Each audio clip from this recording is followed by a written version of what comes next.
السلام عليكم ورحمة الله. السلام عليكم ورحمة الله.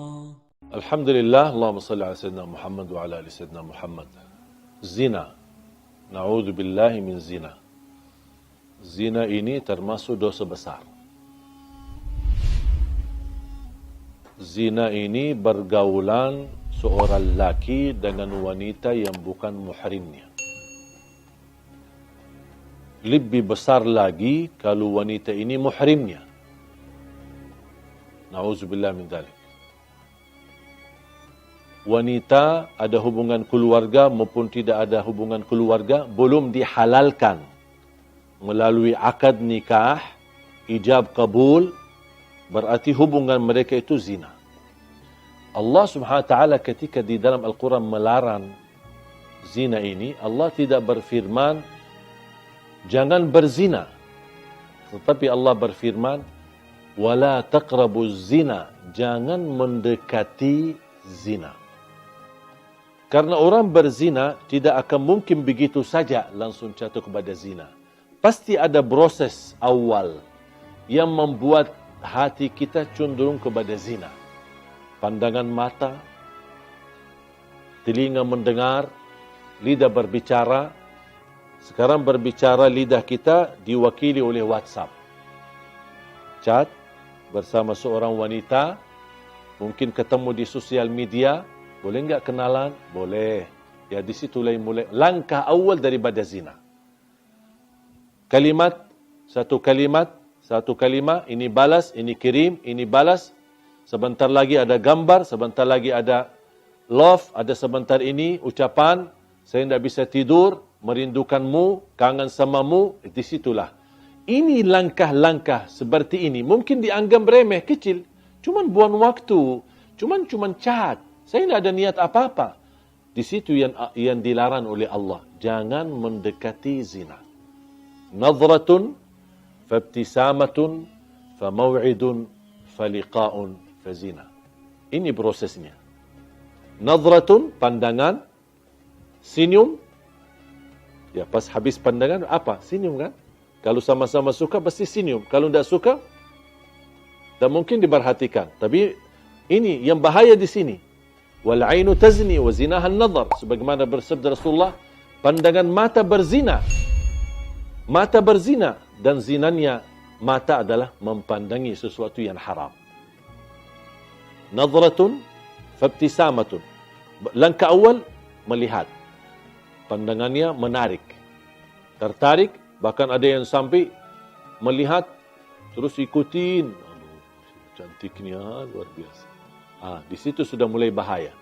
Habis nadratun, muncul langkah yang kedua. Kalau sudah suka gara-gara pandangan, pasti akan senyum. Pasti akan senyum. Fabtisamatun. Habis senyum, mulai berbicara. Ya, boleh enggak kenalan? Ini nomor saya. Nama saya. Nama kamu? Kamu kerja di mana? Mulai ngobrol. Awal-awalnya umum.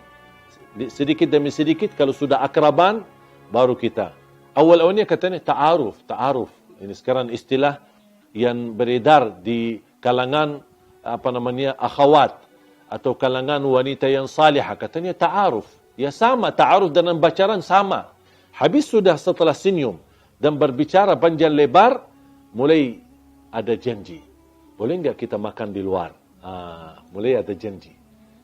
Ayo kita jalan-jalan ke pantai malam minggu, kita ke mall, kemana, ada janji.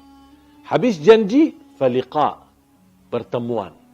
Kalau sudah bertemuan, pasti akan na'udzubillah. Kalau bukan dilindungi oleh Allah, sudah lemah hawa nafsu, lemah iman, sahwatnya sudah tinggi, dan proses langkah-langkah yang begitu banyak, ujung-ujungnya habis bertemuan, pasti diajak untuk bersama-sama malam hari atau tiduran bareng. Disitulah awal-awalnya dipermudahkan, dianggap remeh, dianggap enteng, biasa aja, tapi ujung-ujungnya jatuh kepada zina. Ketika sudah terlanjur berzina, baru mereka dua-duanya sadar. Dan mereka tidak mau tanggung jawab dan saling meninggalkan. Apalagi kalau terjadi kehamilan. langsung mereka melarikan diri dan tidak ada yang mau tanggung jawab. Hei wanita, jagalah kehormatanmu, karena kemuliaanmu di sisi Allah tergantung menjaga kehormatan. Wahai laki-laki, bertakwalah kepada Allah Subhanahu wa taala. Jangan mempengaruhi wanita untuk jatuh cinta, tapi Anda tidak serius terhadap cintaan itu untuk dijaganya dan untuk dipelihara dan untuk dijadikan mendapatkan ridha Allah Subhanahu wa taala. Mudah-mudahan kita semua dilindungi oleh Allah dari perbuatan zina, dari langkah-langkah awalnya sampai ke ujungnya jatuh kepada zina. Semoga kita dijegah diri kita dari perbuatan dosa besar zina. Semua orang dapat diampuni oleh Allah dosanya. Apapun dosa kita. Dosa zina, dosa riba, dosa sihir, sering bolak-balik ke tukang dukun, semua apapun perilaku kita. Dan syarat taubat. Kalau taubat pasti diampuni Allah Subhanahu wa taala. Tapi ada satu orang yang tidak akan diampuni oleh Allah Subhanahu wa taala. Bahkan tidak akan diselamatkan dari perilaku itu. Sangat bahaya. Siapa? Yang terang-terangan menceritakan berzinahan atau kebanggaan terhadap kemaksiatannya kepada Allah Subhanahu wa taala. Sekarang na'udzubillah, semestinya kalau kita sebagai manusia jatuh dalam perbuatan maksiat, apapun maksiat itu, seharusnya kita berusaha menyembunyikan, rahasiakan. Pertama, karena malu sama Allah. Yang kedua, juga malu sama manusia. Kalau tahu orang kita adalah perbuatan dosa-dosa terus setiap malam atau setiap hari. Tetapi ada orang yang melanggar dan dia membuka hijab sifat malu.